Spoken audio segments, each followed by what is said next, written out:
ఎరుపు ఒకడు నచ్చినాడు.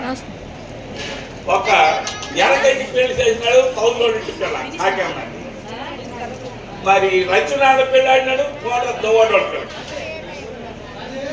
దోవడోళ్ళ పిల్ల పెళ్ళితే ఆడు స్వామి తౌదరి ఆయన కాకేమకి 10,000 బంగారు భూమిస్తున్నాడు. ఎరుగు తౌదరికి ఆడపిల్లలు లేరు, ఎరుగుతుంది లారీకి ఆడపిల్లలు లేరు, ఎరుగుతుంది మన ఆడపిల్లలు లేరు. అయితే ఆడ పొరుగులు ఇచ్చినారని ఈ లక్ష్యం కూడా ఆడపిల్ల చేశారు ఎరుగుతుంది. అప్పుడు ఈ లక్ష్మీనారాయణ పెద్ద బాధపడతాడు. ఇద్దరు ఆడపిల్లలు మగ పిల్లలు లేరు. అప్పుడు ఎర్రమ్మ పుట్టాడు, ఫస్ట్ అవుతాడు. ఆడ ఇంట్లో గెల్లం ఎరుగు తౌదరి గారి ఇంట్లో మేనోడు లేడు, ఇది ఆడింట్లో మేనోడు. అప్పుడే మురుగుల మామ పేరెట్టున్నారే, అప్పుడే పిల్లిడికి మురుగుల మామ. తౌదరాడింటికి బబురాడింటికి ఇలా పిల్లడం తిరుగుతున్నాడు. వాళ్ళ సరదాకి మేనోడు చేసి ఎరుగు తౌదరి బండి చూపించి అది గురించి ఇస్తాడు.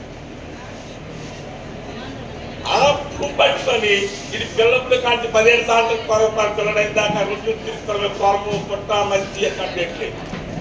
ఇది ఎలక 9 మంది పిల్లలు పుట్టారు, కానీ ఇది బంగారు పైనట్లే. అది అక్కడ ఇది దొరికింది. అక్కడ ఇంటికి వెళ్ళిపోయినాడు. ఇలా పక్క నుంచి రాజు మామూలు ఆటలే, కానీ మరి ఇంటి పైనట్లే. మనకు ముందు సామెతోడు చెప్పినాడు ధర్మరాజు అని.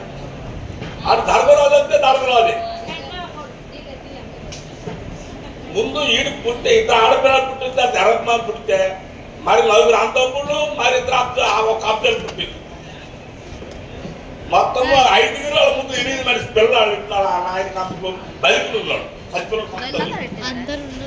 అయితే వాళ్ళందరికన్నా ఇప్పుడు దాకా ఒక రోజు నాకు 70 సంవత్సరాలు అవుతుంది, వాడు తక్కువ. ఒకడు తిట్టినాడు, వాడు కొట్టినాడు, చేసినాడు లేదు. వాళ్ళ అందములు కాపురాలు ఆపుతున్న వాళ్ళు ఒక డిస్కషన్ లేదు. 3 పొయ్యిలు ఇంట్లో పుట్టినాడు.